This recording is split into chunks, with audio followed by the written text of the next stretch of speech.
Ya vengo al tiro, voy a buscar. Vengo al tiro.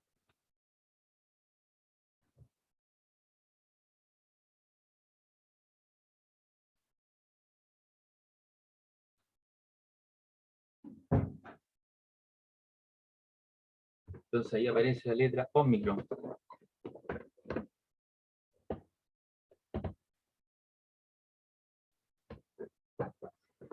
Y otra cosa, se enteró del incendio que hubo en Valpo, ¿no? Del de Valpo no, pero el de Viña sí que hubo en un local de Cita Norte el otro día, el sábado. Ya en Valparaíso se quemaron más de 10 casas, 12 casas, etcétera, etcétera, ahí en una de las subidas para el Cerro Monjo. Oh, Y adivinen cuál fue, parece que fue el conato de incendio. Dígame usted, po, ¿qué cree que fue? no sé. Instalación eléctrica deficitaria, po, papá. Pero es que en Valpo siempre va a pasar eso, o sea, casi siempre ha pasado, po. Claro, primero, claro, hay varias variables, pero eh, son casas construcciones autogestionadas, que significa que cada persona hace lo que quiere nomás en las ampliaciones. Entonces, como te digo, las casas que se quemaron son de 1873.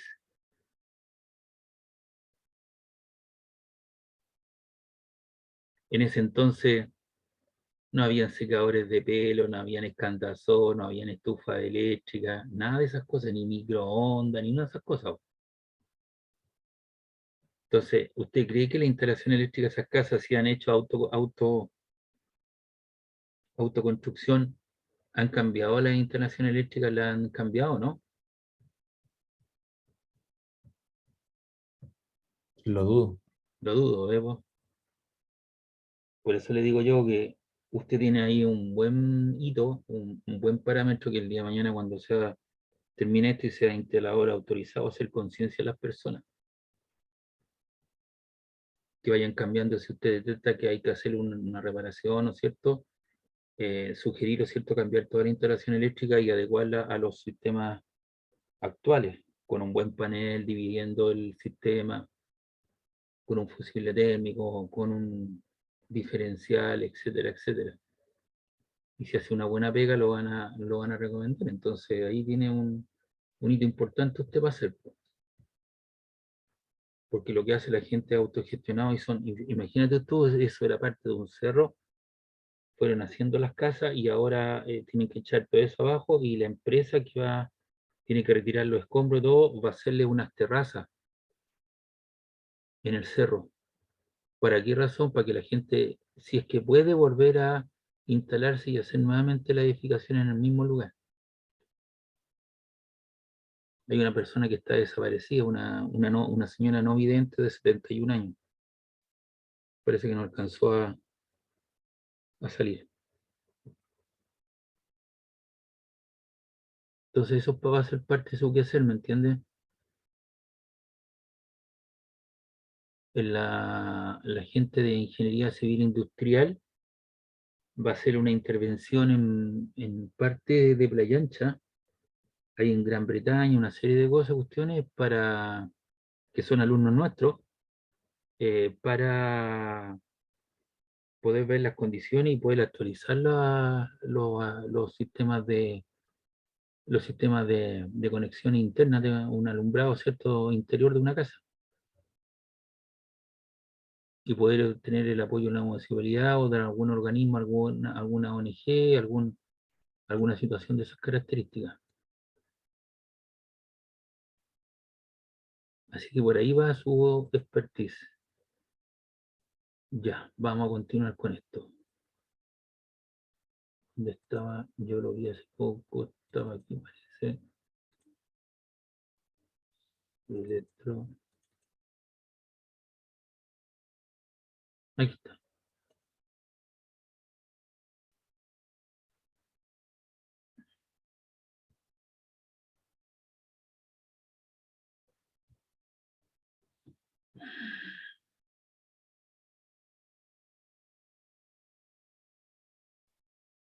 Hoy día voy a terminar un poquito antes ya.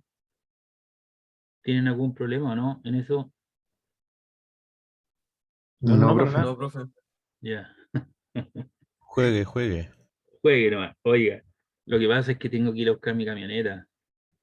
Me la entrega hoy día el mecánico. ¿Quiere que le cuente lo que me pasó, no? A ver, Obvio. ¿qué Subí le a, pasó, profe? subí a Coyihuayo el fin de semana. A la casa de mi suegra fuimos a pasar por el día a celebrar su cumpleaños. Y hay una cuesta de tierra pues, hacia arriba y hacia abajo también. Entonces decidimos quedar un rato más y bajé de noche. Entonces de noche tú vienes con con los focos, el asunto, entonces tú no ves todo el camino y pareciera ser que no le hice el quite a todos. Y parece que una de las piedras que saltó porque es de tierra, le pegó al radiador y estaba perdiendo agua. El mecánico me dijo, está perdiendo agua, esto hay que cambiar el radiador, hay que sacarlo, cambiarlo, mandarlo a arreglar. Y estuve 2 semanas sin camioneta porque se pagó y se mandó a pedir el radiador y recién hoy día llegó, po, y me lo entregan ahora en la tarde. Porque el asunto de los repuestos y todo eso está atrasado por la situación que está todo atrasado.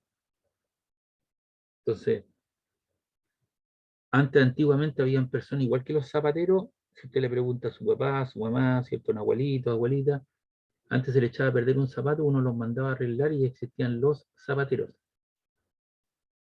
Hoy día, ¿cierto? Los zapateros tienden a desaparecer porque hoy día mandar a arreglar un zapato es equivalente a comprarse un zapato nuevo. Entonces la gente mejor prefiere comprarse un zapato nuevo.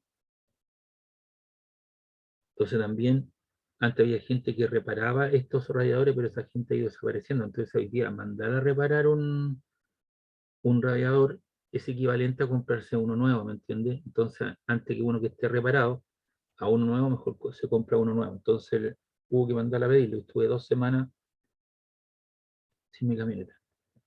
Ya. Vamos a estudiar la óptica geométrica. Ya sabemos que hay una naturaleza dual, ¿cierto? De la luz. Hay dos teorías, una teoría ondulatoria y una teoría corpuscular. Huygens en 1678 dice, él propone una teoría ondulatoria de la luz. La luz son ondas similares a las del sonido, necesita de un medio para propagarse y explica los fenómenos de reflexión y refracción. Isaac Newton en 1704 dice, él propone una teoría corpuscular de la luz. La luz son partículas y explicaría los fenómenos de reflexión y refracción. Thomas Young en 1801, el experimento de la doble rendija muestra por primera vez la naturaleza ondulatoria de la luz y explica los fenómenos de interferencia, difracción y polarización. J.C. Maxwell muestra que la luz es una onda electromagnética. Hertz crea por primera vez onda electromagnética y encontró un fenómeno incompatible con la naturaleza ondulatoria de la luz, el cual fue el efecto fotoeléctrico. Y Einstein explica el efecto fotoeléctrico, que son fotones, pequeñas partículas. Entonces, obviamente, la naturaleza predice que hay dos teorías para entender la luz. Una teoría corpuscular, la luz se propaga con pequeñas partículas y permite explicar ciertos fenómenos físicos. Y hay otros que están sobre una teoría ondulatoria, la luz, ¿cierto? Es una onda similar al del sonido que se propagan con un medio material, necesita un apoyo y explica ciertos fenómenos, ¿cierto? De reflexión o refracción. La luz ya sabemos que no se puede propagar incluso en el vacío. Cuando digo material, ¿cierto? También se puede propagar a través de una fibra óptica, ¿verdad? Entonces eso es un medio, ¿cierto? Se produce un cierto retraso y son reflexiones total internas, ya lo vamos a explicar. Entonces, hay dos teorías al respecto y cada uno de ellos se acomoda y cuando uno quiere tratar de explicar alguno de los fenómenos, se va al lado ondulatorio o al lado corpuscular de la luz. Aquí está la naturaleza de la luz. La luz es un caso particular de radiación electromagnética, parte del espectro electromagnético que podemos ver. Entonces, aquí están las digamos, frecuencias extremas, la frecuencia, ¿cierto?, de los computadores, los teléfonos, y aquí tenemos, ¿cierto?, el espectro visible, que va entre los 10 elevado a 14 y los 10 elevado a 16. Están las radiaciones infrarroja, las microondas, el espectro ultravioleta, los rayos X y los rayos gamma. Y ya sabemos que la velocidad con la cual se propagan es lambda por F. Lambda es la longitud de onda entre dos puntos que tienen una misma perturbación en un mismo instante de tiempo, y eso se mide en metros, centímetros, milímetros, ¿cierto? Y F es la frecuencia, que es el número de vibraciones en un segundo. Y la multiplicación de ambos cosas me da C, que vale 3 por 10 elevado a 8 metros partido por segundo. Y esta rapidez de la luz la rapidez es una constante para cada medio en el vacío y en el aire, y su valor aproximado es 3 por 10 elevado a 8 metros partido por segundo. Y hay algunos experimentos, por ejemplo, Galileo Galilei en 1638 fue el primero que intentó determinar la rapidez de la luz. Coloca a dos observadores separados a una distancia de 10 kilómetros, enviándose señales luminosas.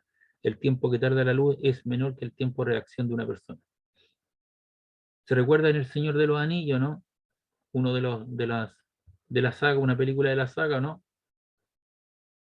Cuando venían a atacar y para poderse preparar estaban en la punta de los cerros, ¿cierto? Y prendían un fuego y se iba transmitiendo la Sí. información. ¿Se acuerda, no? Sí. Ahí está, Yo me acuerdo, profe. Sí. Galileo Galilei, ¿ves? Ese experimento se hizo y se fue. Entonces los tipos veían y era la señal que se aproximaban los malos, ¿cierto? Y que tenían que prepararse con tiempo. Romer estamos hablando de 1675, determinó la rapidez de la luz utilizando la luna de Júpiter Io. Y Fizeau diseñó un experimento para medir la rapidez de la luz de la Tierra. Entonces hay una rueda dentada que está girando con un motor, con movimiento circular uniforme, hay ciertas muescas, entonces pasa la luz, va a un espejo que está separado a una cierta distancia, el rayo de luz vuelve, ¿cierto? Y el periodo de rotación es igual al tiempo de vuelta de esto y pasa hacia el otro lado, y con eso se puede medir la luz.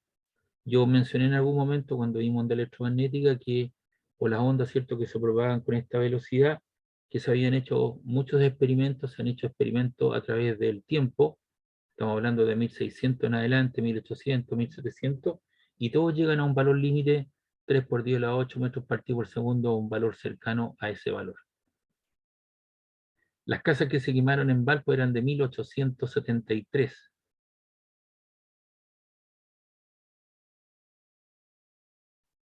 Imagínense usted.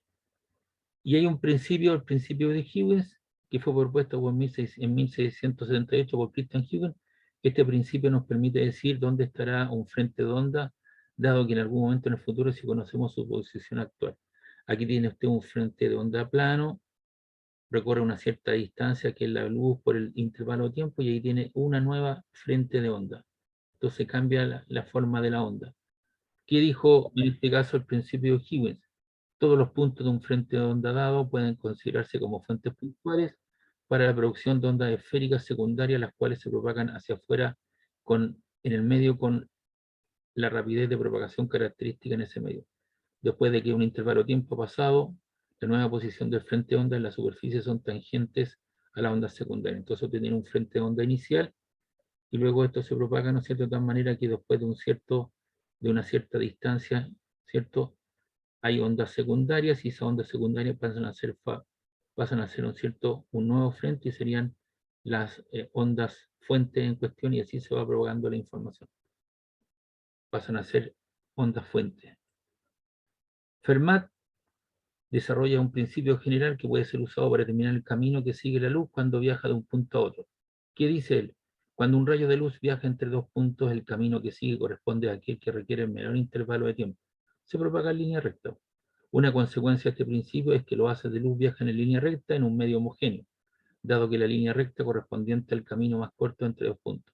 Cuando hablo de un medio homogéneo, significa que todas las propiedades de densidad, temperatura y todo lo que corresponde son los mismos en cualquier punto. Pero eso no sucede en un momento de tempestad, ¿cierto? Donde hay lluvia, hay diferente densidad, hay humedad ambiental, hay gotitas de agua, entonces obviamente la luz ya no viajan tanto en línea recta y se producen ciertos problemas de alteración en cuestión.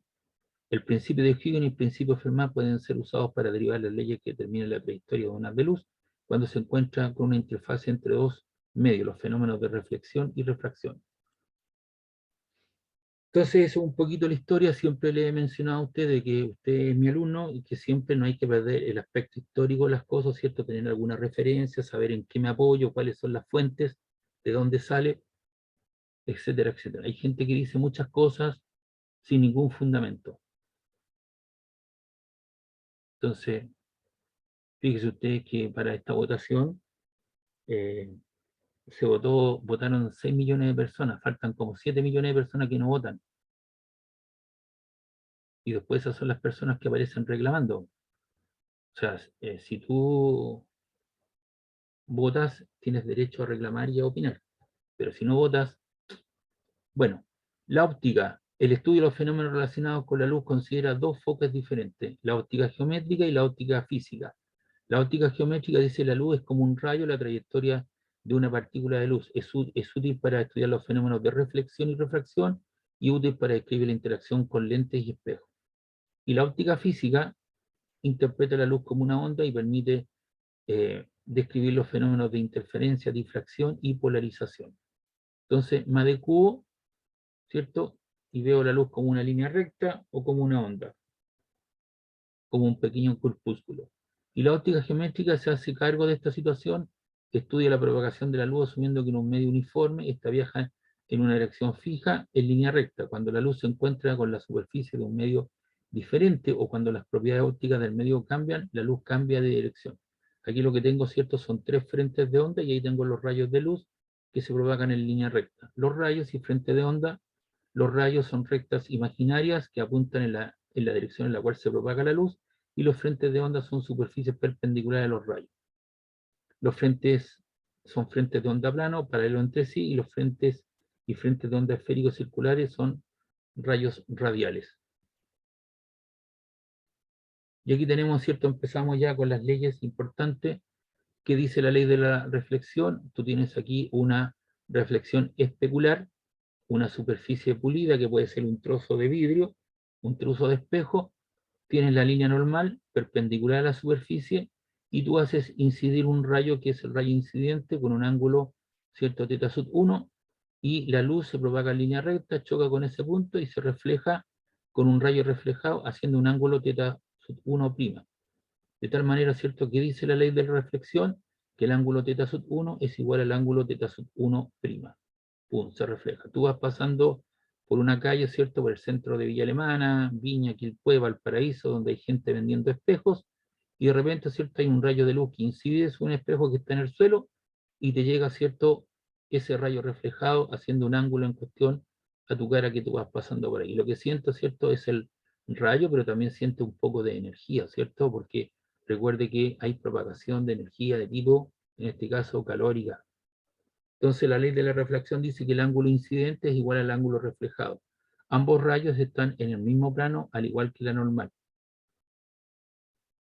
Si tú arrugas un trozo de papel de aluminio que usa tu mamá, ¿cierto?, para guardar ciertos alimentos y tú lo arrugas y lo colocas aquí en esta zona, ya no deja de ser una reflexión especular, ya no es una superficie pulida. Entonces los rayos salen en cualquier dirección en cuestión. Cuando tú vas a pescar, el agua, ¿cierto?, la superficie del agua actúa, ¿cierto?, como un espejo, pero esa agua está está en movimiento constante, se está moviendo en todos los sentidos, entonces te llegan diferentes rayos, ¿cierto?, de diferentes lugares y tú te terminas quemando y cuando vuelves a tu casa digo que estás quemado, te sacan los lentes y los lentes, ¿cierto?, quedó la zona que te cubriste sin quemar y el otro estás quemado, ¿cierto?, porque recibiste mucha información, ¿no es cierto?, de rayos incidentes sobre tu cara. Lo mismo sucede cuando uno va a la nieve. Son verdaderos espejos pequeñitos. Y aquí tenemos el fenómeno de la reflexión. El fenómeno de reflexión se representa cuando un haz de luz se encuentra con un obstáculo en su camino, una interfase en medios diferentes. Parte la luz incidente reflejada y cambia de dirección. La dirección del rayo reflectado es en un plano perpendicular a la superficie reflectante y contiene rayos incidentes. Entonces aquí tiene usted una reflexión de tipo especular, superficie pulida, todos los rayos que llegan con un mismo ángulo rebotan con el mismo ángulo respecto de la línea normal perpendicular a ella. Y ahí tiene un haz de láser y tiene un espejo. Si usted traza la normal, ese ángulo de incidencia es igual al ángulo reflejado. Y aquí tiene una reflexión difusa, una superficie rugosa, Y ahí, es cierto, los rayos salen reflejados, los incidentes llegan todos juntos, pero los que reflejan aparecen en cualquier dirección. Y ahí tiene una situación, un trozo de vidrio, ¿cierto? O una placa, ¿cierto? Que no es transparente o que no está pulida y por lo tanto se van en diferentes direcciones. Una superficie se comporta como especular cuando las imperfecciones en su superficie son más pequeñas que la longitud de onda de la luz incidente. Y aquí tenemos un ejemplo, ¿eh? Tengo dos espejos, el espejo M1 y M2, ¿cierto? Dos espejos forman un ángulo 120 grados, ahí están los 120 grados, un rayo incidente en el espejo M1 formando un ángulo 65 grados con la normal. Ahí tiene la línea normal perpendicular a la superficie, forma un ángulo de 65 grados. De acuerdo a lo que sabemos, ese rayo se refleja con un ángulo de 65 grados.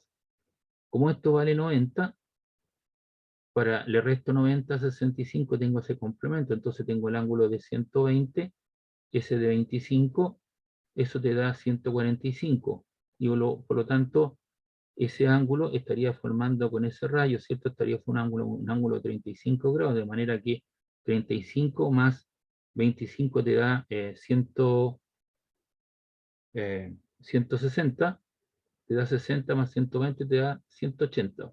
Llega acá, dibuja la línea normal perpendicular, 35 le restas 90, te queda 55 y se refleja con 55 respecto a la base normal, a la base, ¿cierto?, del espejo 2. Preguntaban, ¿qué ángulo forma el rayo reflejado con el espejo M2?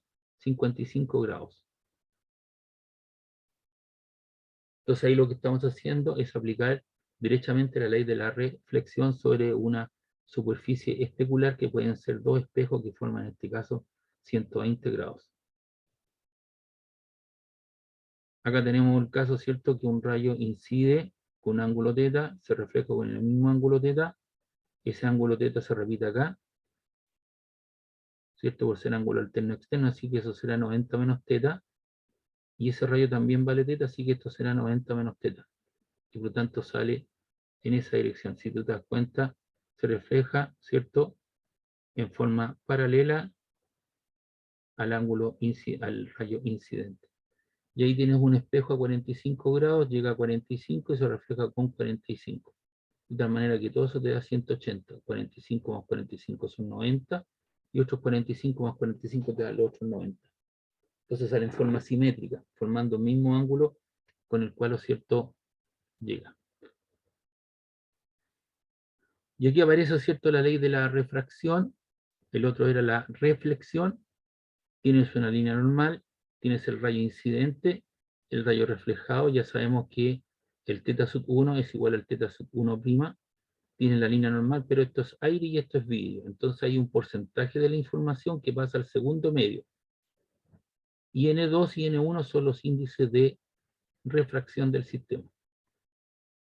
Y al pasar, ¿cierto?, la información al otro rayo, se quiebra acercándose a la normal, que se llama el rayo refractado. Entonces, cuando hay una refracción, en el caso anterior, esto es una cosa sólida, ¿cierto? No pasa al segundo medio. Aquí lo que tú tienes es una interfase aire-vidrio. Entonces, cada uno de ellos tiene asociado un coeficiente de refracción. Entonces, está la normal, está el rayo incidente, el rayo reflejado y el rayo refractado. Y ese ángulo θ sub 2 es mucho menor que el θ sub 1 porque el rayo se quiebra acercándose a la normal. Entonces, cuando un rayo de luz que viaja a través de un medio transparente y se encuentra con una interfase que lo lleva a otro medio transparente, parte de la energía es reflejada y parte de la energía pasa al segundo medio. El rayo en el segundo medio cambia de dirección y se dice que es refractado. El rayo incidente, el rayo reflejado y el rayo refractado pertenecen al mismo plano.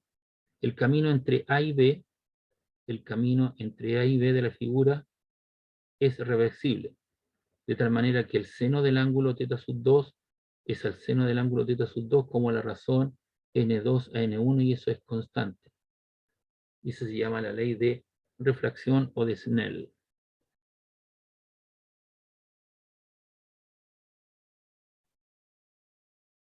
Entonces aquí tenemos el caso, fíjate bien, el rayo va desde N1 hasta N2, donde N1 es mayor que N2. ¿Qué es lo que son N1 y N2? Son los índices de refracción. Si la luz se mueve de un medio de material en el cual la rapidez es mayor a uno en la cual de la rapidez es menor, entonces el ángulo respecto de la normal disminuye. Aquí θ sub 1, ¿cierto? Mucho más grande que θ sub 2.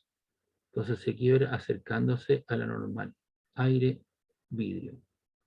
Si la luz se mueve de un medio material en el cual la rapidez es menor a uno en el cual la rapidez es mayor, entonces el ángulo respecto de la normal aumenta, ¿cierto? Ahí va la línea normal.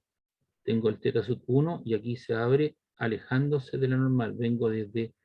Sale desde el vidrio hacia el aire. N2 mayor que N1 y θ sub 2 mayor que θ sub 1, y esa razón permanece constante, y eso es lo que se conoce como la ley de Snell. Y esos N que yo he preguntado, ¿cierto? Es el índice de refracción, y ese N es la rapidez de la luz en el vacío a la rapidez de la luz en un medio. Entonces N es igual a C partido por B. El N es adimensional, no tiene unidades porque es la razón entre velocidades. Y aquí tienen los diferentes materiales, sólidos y líquidos y gases, la circona cúbica, el diamante, la fluorita, el vidrio de cuarzo, 1,458, el fosfuro de galio, el vidrio óptico, 1,52, el cristal, 1,66, el hielo, 1,309, el poliestireno, 1,49, el cloruro de sodio, 1,544. Todos estos valores se obtienen experimentalmente. Aquí tienen líquidos, el índice de refracción para el benceno, para el disulfuro carbono, el tetacloruro de carbono, el alcohol etílico, la glicerina y el agua. Y muchas veces, ¿cierto? Para ver o saber la composición del vino o cómo está el vino, hay una metodología, ¿cierto? Para ver, ¿cierto? El índice de refracción del alcohol etílico o del vino, ¿ya? Y los gases, el aire, se le asume el valor 1 y para el dióxido de carbono, ¿cierto? 1,0045. Y aquí tenemos la ley de Snell. La ley de Snell dice que el índice de refracción del medio 1 por el seno del ángulo incidente es igual al medio 2, al índice de refracción del medio 2, por el seno del ángulo refractado. Entonces en el medio 1 llega una onda, ¿cierto? Separada a una cierta longitud 1 en el medio 1, se propaga con una cierta velocidad y el índice de refracción es C partido por B1. Cuando pasa al segundo medio, ¿cierto? Que es un índice mayor, esto es aire, esto es vidrio, por ejemplo, se produce, ¿cierto? Una reducción en su longitud de onda, su velocidad es V2 y N sub 2 es C partido por V sub 2. Cuando la luz viaja de un medio a otro, la energía que transporta la luz no cambia, ¿cierto? La frecuencia, esta energía depende de la frecuencia de la luz, la frecuencia permanece constante. Lo que cambia, ¿cierto? Es la longitud de onda, porque C es la velocidad de la luz, que también es constante. Dado que la luz viaja de un medio a otro, su frecuencia no cambia, debe cambiar su longitud de onda, puesto que la velocidad es lambda por f. Y ahí está la famosa ley de Snell para el caso de la refracción. ¿Preguntas, dudas hasta acá? No, profe. Me espera un poquito, que me está llamando el mecánico. Espera un poquito. Aló, Daniel. Trabajando. Trabajando.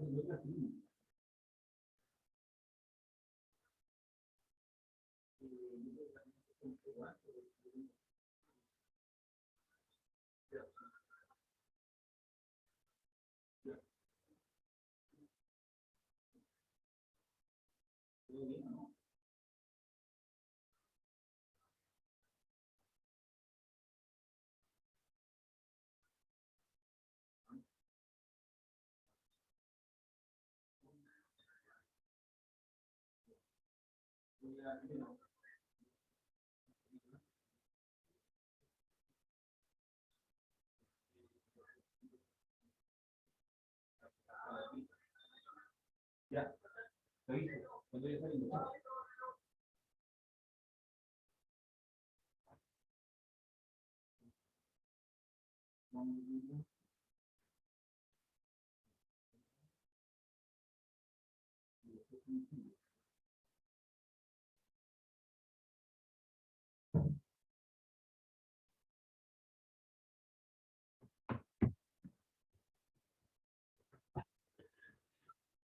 Ya, muchachos, aquí tenemos entonces todos los procesos han ido de un medio menor a uno mayor y se quiebra. Ahora, ¿qué pasa si yo voy de un medio mayor a un medio menor? Entonces aquí tenemos el caso en que el rayo sale desde el agua, un hombre rana está en el agua y sale al aire, y a medida que voy midiendo el ángulo se va quebrando y llega un momento, ¿cierto?, en que el rayo, en ese punto, ¿cierto?, ya no sale hacia arriba, sino que se va en forma perpendicular a la superficie, y sobrepasando ese valor crítico se devuelve hacia el interior. Entonces ahí tenemos el caso de algunos prismas que se produce una reflexión, y eso se llama la reflexión total interna. Tengo un prisma 45, 90, 45, o ahí también lo lanzo con un rayo, ¿cierto?, de tal manera que se produce una reflexión total interna ahí también, y sale hacia allá. Y así funcionan los catalejos. Por ejemplo, para las paradas militares y todo ese tipo de cosas, la gente construye unos visores especiales, ¿cierto? Cuando tapan, ¿cierto?, que es largo hacia arriba, entonces la gente ve un espejo, entonces arriba tiene otro espejo y logra visualizar y logra sobrepasar esa valla y puede ver la información. Y ahí tenemos dos espejos 45, 45, 90. Y aquí tenemos unas de luz. En la medida en que yo voy variando, se va quebrando y llega un momento dado, ¿cierto?, en que la luz se devuelve al segundo medio. ¡Pum!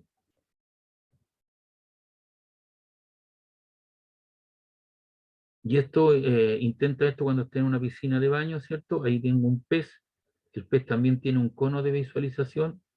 Mirando justo arriba vemos el cielo, pero fuera de ese cono de luz es que es 96% es como un espejo. Entonces obviamente hay un cono de luz donde nosotros, si miramos hacia arriba en una piscina, vemos, ¿cierto?, un pequeño círculo, vemos el cielo azul, y si uno mira fuera de ese cono, la luz se refleja sobre el mismo medio y ahí vemos todo oscuro. No, el cielo es negro fuera de ese cono de luz. Y los animalitos que son más habilidosos que nosotros están fuera del cono de luz. Por ejemplo, un tiburón está fuera del cono de luz, tú no lo ves, y él se maneja con esa información y ataca rápidamente a su presa desde la oscuridad y lo atrapa, porque él está en una zona donde el cielo es oscuro, entonces tú no lo logras visualizar. Y eso se llama reflexión total interna. Aquí está el pez, pues se da cuenta, está viendo el fondo de la piscina. Y la reflexión total interna, este fenómeno se presenta solo cuando un rayo de luz atraviesa desde el medio 1 a un medio 2, donde N1 es mayor que N2. Y ahí tenemos un láser, ¿ve? Viene desde el aire, pasa al vidrio, al agua, y luego se refleja sobre sí mismo y sale hacia el otro lado. Entonces ahí tiene un fenómeno de reflexión total interna, y se refleja con un mismo ángulo con el cual llega y sale con el mismo ángulo con el cual llegó respecto de la normal. Ahí tenemos otro fenómeno, ¿ve? Usted va modificando esa impresión de manera que lo hace incidir con un ángulo tal o cierto que se refleja sobre sí mismo y no sale hacia acá, no se produce una refracción, sino se produce una reflexión total interna. El rayo de luz se refracta de tal modo que no es capaz de atravesar la interfaz entre ambos medios, reflejándose completamente. Este fenómeno se presenta para ángulos de incidencia mayores que un cierto valor crítico. Entonces uno puede determinar el valor crítico, y si lo lanza con un valor menor al valor crítico, ¿cierto?, se va a reflejar, va a salir al otro medio, o sea, se refracta hacia el segundo medio, pero si supera el valor crítico, se refleja sobre sí mismo.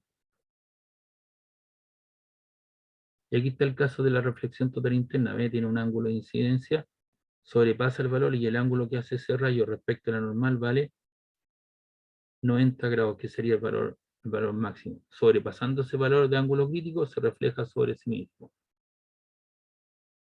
Y aquí tiene alguna aplicación, esto es lo que a usted le interesa fundamentalmente, ¿ve? Tiene aplicaciones, le puse acá fibra óptica, el núcleo de vidrio plástico, tiene un revestimiento y tiene un cierto forro. Entonces una aplicación de la reflexión total interna son las fibras ópticas, varillas de vidrio o de plástico que se utilizan para transportar la luz de un lugar a otro. La luz es confinada a moverse al interior de la varilla, incluso alrededor de curvas. El revestimiento tiene un índice de refracción menor que el núcleo. Al viajar por la fibra óptica se pierde muy poca intensidad de la luz. Entonces ahí tiene una fibra óptica, se produce una reflexión total interna, ¿ves? Sucesivas. Y la información va viajando de esa manera a través del cable de la fibra óptica. Entonces, una fibra óptica, ¿cómo funciona? Mediante un fenómeno óptico que son reflexiones total internas. Y hay un valor crítico con el cual yo tengo que mandar la información. Y aquí tiene algunas aplicaciones, ¿cierto? Tiene una señal que se va manejando de esa manera, tiene una variación abrupta con un ángulo de 30,55, o si la quiere una variación continua, lo hace con un ángulo cierto de tal manera que la información vaya de esta forma. ¿Cuál de las dos le da mayor utilidad? La que usted crea conveniente. Entonces aquí tiene una fibra óptica y con eso puede hacer la paroscopía, el médico puede hacer alguna operación vía láser, que no es invasiva, sino que es selectiva porque va al lugar específico, quema las células que corresponde, corta, etcétera, etcétera. Y estas son algunas aplicaciones de la, ¿cierto?, de la fibra óptica. Y ahí tenemos un pez y se encuentra el ángulo crítico para una frontera agua-aire, sin índice de refracción del agua de 1,33. Ahí está el pescado, y hay un bichito que está volando, ¿cierto? Entonces lanza la información, y el seno del ángulo crítico es N2 partido por N1. N2 es el segundo medio, que es el aire 1, y el agua vale 1,33, y eso le queda seno del ángulo crítico 0,752. Y si usted dice teta sub, el ángulo crítico es seno a la menos 1 de 0,752 de A 48,8. Racionamiento. Observe que debido a que la trayectoria de un haz de luz es reversible, la luz que pase desde el medio 2 hacia el medio 1 sigue la trayectoria indicada, pero en sentido opuesto. Esta situación está ilustrada en la figura 25.7 para un caso de un pez mirando hacia la superficie del agua, o un pez puede ver afuera del agua si mira la superficie con un ángulo menor al ángulo crítico. Así, a 40 grados, el pez puede ver fuera del agua. Con un ángulo de 48,8, el ángulo crítico para el agua, la luz llega al pez, tiene que viajar paralela a la superficie del agua antes de ser refractada hacia los ojos del pez. Bajo este ángulo, el pez puede ver el principio, todo el borde de la charca. Para ángulos mayores que el ángulo crítico, la luz llega al pez proveniente de la reflexión total de la superficie. De esta manera, para 60 grados, el pez ve el reflejo de algún objeto situado en el fondo de la charca. Y ahí tenemos una piscina, ¿ves? La persona está en el fondo de la piscina, lanza rayos con un ángulo crítico de tal manera que es cierto que fuera de ellos ve un círculo, está dentro del cono de luz, y lo que está dentro, lo que está afuera, ¿cierto?, se refleja sobre el mismo, y eso es el fondo de la piscina.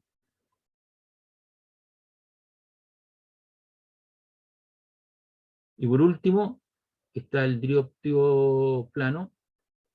El dioptrio plano es cualquier superficie que separa dos medios diferentes. Un ejemplo muy simple de esto es la superficie de un vaso de agua. ¿No has observado alguna vez el lápiz parcialmente sumergido en agua? Seguro que lo has curioseado. Ese efecto parece torcer la parte sumergida del lápiz, o el efecto por el cual el fondo de una piscina parece estar mucho más cerca de lo que está en realidad. Entonces ahí tiene un lápiz, usted lo ve y lo ve como quebrado. ¿Por qué? Porque el rayo, cierto, se acerca a la normal. Entonces usted aparentemente apareciera ser que aquí parece estar, entonces usted lanza la mano a ese lugar para atrapar el pez, pero en realidad está a una profundidad mayor. En realidad aquí está, se produce una cierta desviación. Entonces en este caso, S', la altura aparente, es a la altura verdadera como N' es a N. ¿Ya? Y eso se llama el dioptrio plano. Y ahí vienen algunos ejercicios de aplicación, que los vamos a ver en la próxima clase. ¿Le parece o no? Vale, profe, perfecto. Sí, profe. Ya, aquí hay Todo varios, bien. aquí hay varios ejemplos, los vamos a explicar. Usted sabe que yo le explico todas estas cosas. Y ahí está, ¿ves? Hay algunas fibras ópticas también. Ahí está, ese es el fenómeno, ¿eh? Y fíjate tú que en esta zona andan unos muchachos, ¿cierto?, instalando de BTR, andan instalando lo que es fibra óptica, y los tienen con una mesa, y el tipo está sentado con una maquinita. Entonces él coloca los dos terminales de la fibra óptica y lo logra sellar, los solda. Una maquinita. Yo le iba a sacar un video, voy a ver si lo encuentro para sacarle un video y poderlo mostrar cómo hacen la instalación de la fibra óptica. Ya, muchachos, llegamos hoy día hasta acá, ¿les parece? Vale, profe. ¿Ya? No Estamos hay drama. listos. Que estén muy bien, cuídense, nos vemos la próxima semana. Muchas gracias, profe. Nos vemos. Ya, que estén Chao, muy profe. bien. Nos A ver vemos, si en profe. la Cuídense. Chao, semana, chao. A ver si de aquí al fin de semana les tengo su nota. Chao, chao. Ya, Ok, gracias. profe, Chao, chao. nos vemos. Chao.